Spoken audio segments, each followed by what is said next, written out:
kadang-kadang dibilang lu gila juga loh, organisasimu ABCD ikut ini kita, karena saya inspired by my dad gitu.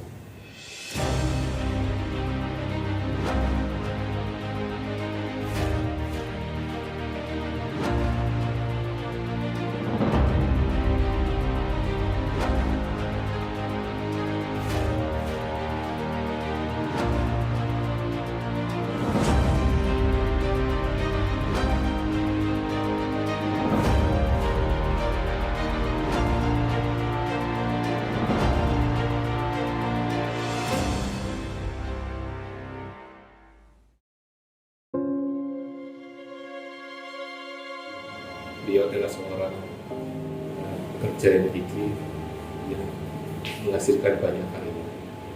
Beliau adalah seorang yang mencintai keluarganya, mencintai organisasinya, mencintai kegiatan sosial. Hal ini yang banyak saya ketahui tentang sosok beliau beberapa tahun terakhir ini. Pak Arief itu seseorang yang pertama bekerja keras. Kemudian beliau juga sosok yang karismatik. Beliau punya daya pikir yang sangat tajam dan memori yang sangat kuat. Kemudian beliau punya kemampuan berinteraksi, bergaul dengan sangat baik. Di samping itu semua, semangat beliau adalah niat untuk bekerja, niat untuk berbuat. Nah, itu yang mendrive beliau melakukan segala sesuatu. Beliau itu memang dari dulu itu suka organisasi. Mungkin karena itu nurun ke saya. Apalagi organisasi yang ada hubungannya dengan kebangsaan. Ketika saya rektor PT Samator bekerja sama dengan Universitas Gadjah Mada membangun kampus di Jakarta. Jadi PT UGM Samator. Jadi kita banyak sekali mendiskusikan tentang bagaimana menyediakan fasilitas pendidikan yang lebih baik dan bagaimana swasta memberikan kontribusi itu. Disinilah para tokoh pimpinan majelis ini melihat seorang tokoh yaitu Pak Arief Warsono yang mempunyai tujuan yang sama, yaitu ingin mengajak semua, merangkul semua majelis-majelis, tokoh-tokoh agama untuk bersatu. Maka dibentuklah organisasi dengan nama Permabudi atau Persatuan Umat Buddha Indonesia. Dan dengan perjuangan beliaulah Permabudi bisa munas yang dibuka oleh Bapak Presiden RI di Istana Negara Jakarta.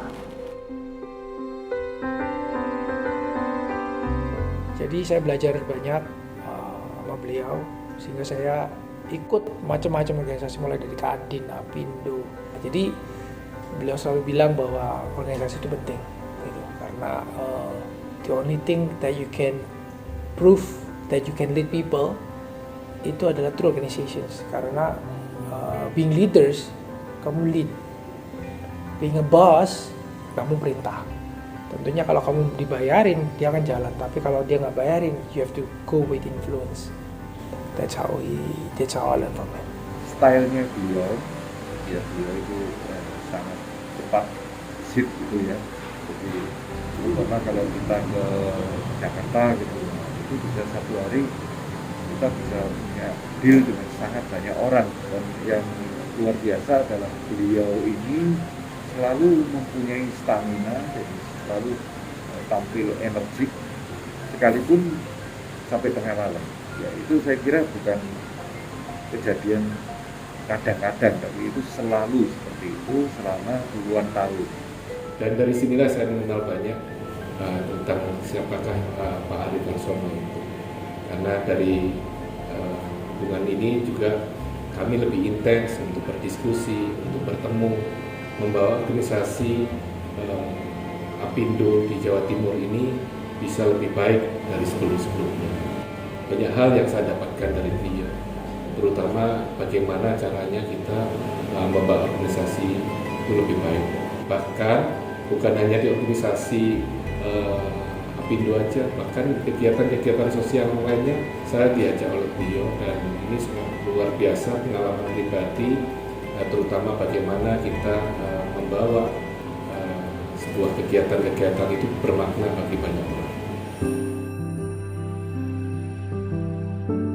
Biasa sosok pimpinan itu sombong atau tidak mau bersosialisasi dengan yang kalangan biasa. Tetapi Pak Arief ini, beliau ini tidak memandang status sosial, dengan siapapun beliau di setiap lapisan masyarakat bisa masuk. Itulah fungsi dari kalau kita bilang sisi sosialnya dari seorang sosok Pak Arief maupun dari organisasi maupun dari perusahaannya, itu konsisten semua, jadi bisa terlihat sisi-sisi sosial dari berbagai sudut pandang dan berbagai dimensi. Beliau ini adalah seorang pimpinan yang mau mendengar saran pendapat dari baik itu dari teman, kolega, bahkan saya sendiri kalau memberikan saran beliau pasti dia akan mendengarkan dan memberikan arahan-arahan. Ada hal-hal lain yang mungkin banyak tidak ketahui. Bapak ini orangnya cukup teliti dalam banyak hal. Bahkan seorang pimpinan CEO sebuah perusahaan besar pun beliau masih membuat konsep surat. Dan di konsep surat itu kadang ada tulisan kecil, huruf besar, huruf kecil, titik koma yang memang benar-benar saya pun kadang tidak mengetahui, tapi beliau lebih detail dan itu hal yang sangat luar biasa buat saya secara pribadi. Pengalaman bahwa ini pembelajaran ya, bahwa hal kecil-kecil pun itu harus jadi perhatian agar nantinya jadi hal yang lebih besar lagi, yang lebih baik di kemudian hari. Fungsi beliau yang paling besar adalah bagaimana merekatkan semua jadi satu. Jadi daya rekatnya ini yang menonjol sekali. Jadi di saat mungkin saya juga kenal banyak pihak, saya tidak mempunyai kemampuan untuk merekatkan. Artinya kenal sih kenal, tapi rasanya merekatkan ini capek sekali. Hasilnya apa sih? Ya, belum tahu, tapi capeknya dulu. Sangat banyak kerjaan harus dikerjakan, sangat banyak perasaan harus dituangkan, sangat banyak waktu harus dikorbankan. Dan itu dilakukan beliau, sehingga tidak salah kalau dalam memberikan testimoni dan sebagainya, banyak pihak dari kalangan-kalangan yang ada di majelis menyampaikan bahwa beliau adalah sosok yang merekatkan kita menjadi satu. Saat itu saya mulai berpikir beliau adalah seorang pemimpin yang bisa lapang dada, maksudnya tidak egois dengan mementingkan diri sendiri dengan mengorbankan banyak. Beliau walaupun dengan kondisi marah ataupun kesal sekali, ya ini pelajaran buat saya bahwa kita tidak boleh langsung marah-marah atau apa. Beliau tetap sabar, ya walaupun kesal ya, tapi tetap beliau bisa menahan emosi lah. Itu seorang Pak Arief, seorang pimpinan yang baik. Saya tahu beliau itu kadang capek ya. Pada saat menunggu bertemu dengan seorang pejabat ataupun bertemu dengan tamu, beliau sempat bicara dengan saya, Ken, aku ngantuk, saya akan istirahat dulu ya. Itu sebuah bagi saya seorang bapak yang benar-benar luar biasa untuk memikirkan sebuah organisasi, membawa sebuah kegiatan itu dengan kondisi yang capek pun beliau masih berusaha untuk mengikuti kegiatan-kegiatan tersebut. Dan ini sebuah momen yang luar biasa buat saya mengetahui tentang beliau, bagaimanapun dengan beliau capek pun dia akan mengusahakan untuk bisa hadir dan berkomitmen untuk membawa kegiatan atau organisasi ataupun apapun bentuknya itu agar semuanya bisa berhasil dan dengan baik. Pak Arief itu nggak pernah capek kan gitu. Ya memang nggak ada orang yang nggak pernah capek, itu kan nggak ada. Tapi kok selalu kok tampilannya fresh, biar jam 10 malam ketemu juga masih fresh gitu. Nah, itulah keinginan beliau untuk menunjukkan bahwa kepada yang lain bahwa ayo kita semangat terus. Almarhum adalah orang yang sangat baik, yang mengembangkan dunia bisnis, tapi juga komitmen yang sangat tinggi untuk kemanusiaan, komitmen sangat tinggi untuk masalah-masalah sosial, komitmen sangat tinggi untuk pendidikan. Beliau punya cita-cita, mimpi bahwa membawa sebuah organisasi itu harus lebih baik. Ya, jangan berpikir hanya bisnis saja. Kita harus balance, kegiatan sosial kita juga harus pikirkan banyak orang yang membutuhkan bantuan di luar yang tentunya dengan adanya sebuah organisasi besar kita harus bisa memberikan sebuah aksi yang luar biasa. Itu adalah sebuah kepuasan dari Pak Arief dengan organisasi, dengan tim yang ada. Beliau jadi suatu kesatuan yang solid di dalam sebuah organisasi.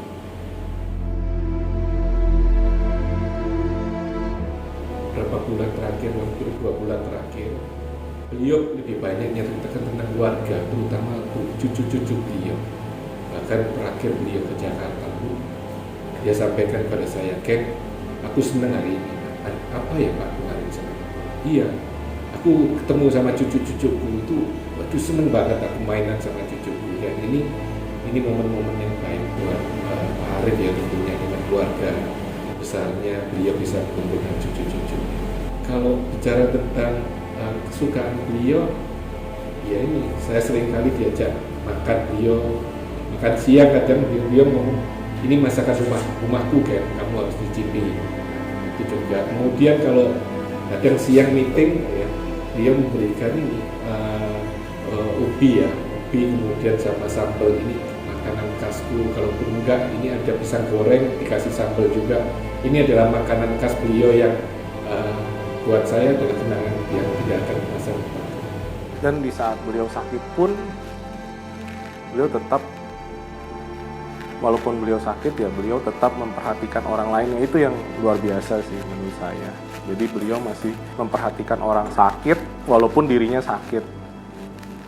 Ya, itu sangat luar biasa dari sosok seorang Pak Arief. Oh, beliau itu tidak ingin mengecewakan orang lain. Ya, selalu berpikir seperti itu. Nah, disitulah sering sekali dalam urusan yang banyak sekali, beliau ada di sangat banyak perusahaan, di sangat banyak organisasi. Beliau masih berusaha siapa aja yang ingin kontak dia itu diterima, sehingga telepon dari yang level atas maupun yang level bawah itu tetap dilayani, diterima dan diajak komunikasi. Ya, itu juga sangat menyita waktu, pikiran dan energi sebetulnya ya. Jadi mungkin sebagian orang setelah dia tinggi mempunyai level tertentu dia udah agak sulit lah orang luar untuk menjangkau orangnya kan gitu. Tapi Pak Arief tidak demikian, jadi bisa saja kita ke mana-mana ketemu, saya sudah hubungi Pak Arief sendiri dan sebagainya, itu yang terjadi. Beliau di akhir hayatnya itu banyak dicari oleh orang, yang terutama kebutuhan tentang oksigen. Jadi ini sebuah momen yang sangat luar biasa di mana sebelum beliau meninggalkan kehidupan duniawinya, beliau sangat berjasa untuk kebutuhan hasil yang dihasilkan oleh Samator, terutama untuk oksigennya. Spirit yang ditinggalkan oleh almarhum Pak Arief Warsono buat saya pribadi adalah kita bekerja harus konsisten. Jadi kerja itu harus benar-benar ada tujuan, ada hasil yang harus dicapai. Jadi jangan nanggung. Itu semuanya harus perlu persiapan yang matang. Dan ini sebuah ilmu dari beliau yang saya akan ingat dan jaga dan selalu. Beliau sangat luar biasa buat saya secara pribadi dan khususnya Indo, Jawa Timur, dan rekan-rekan lainnya yang mana dan pengurus-pengurus lainnya dan anggota-anggota lainnya cukup mengenal beliau di Indo. Ya, di Permabudi atau kita sebut Persatuan Umat Buddha Indonesia, Pak Arief sebagai ketua umum. Sering juga kita memikirkan bagaimana kita untuk dari mulai mendirikan, kemudian mengembangkan dan membawakan manfaat bagi seluruh anggotanya. Akhirnya berhasil dengan baik dan semua orang merasa mengakomodir keinginannya, tujuan dari organisasi sama, dan bisa menikmati keberhasilannya. Saya masih teringat 1 minggu sebelum beliau tiada, ada momen di situ beliau kontak saya 3 kali miss call, dan pada saat itu beliau sampaikan bahwa kalau ada apa-apa Ken, hubungi Rahmat ya Ken. Jujur itu mungkin kalimat terakhir yang saya ingat benar, bahwa itu adalah telepon saya dengan beliau terakhir sebelum beliau tiada. Saya berdoa semoga Pak Arief terlahir di alam bahagia. Selamat jalan Pak Ketum. Semoga cita-cita perjuanganmu dalam mendirikan Permabudi bisa diteruskan oleh pengurus yang lain. Bagaimana bisa melanjutkan apa yang beliau angan-angankan untuk mencapai tujuan yang seperti yang beliau cita-citakan. Saya yakin almarhum mendapatkan tempat yang paling mulia, dan kita-kita yang ditinggalkan akan meneruskan semangat juang beliau, semangat entrepreneurship, tetapi punya kontribusi yang signifikan terhadap masalah sosial dan kemanusiaan. Selamat jalan Pak Arief, kembali ke terciptanya, dan saya yakin semua yang Pak Arief berikan buat kami adalah sebuah yang indah, dan semoga kenangan ini akan tidak pernah saya lupa. Terima kasih buat Pak Arief, buat Samator, dan keluarga besar Samator khususnya. Terima kasih untuk almarhum Pak Arief yang sudah bekerja keras, mendedikasikan diri untuk berkontribusi kepada bangsa, khususnya untuk dunia kewirausahaan, menunjang industri, menunjang pendidikan, dan juga kesehatan. Terima kasih.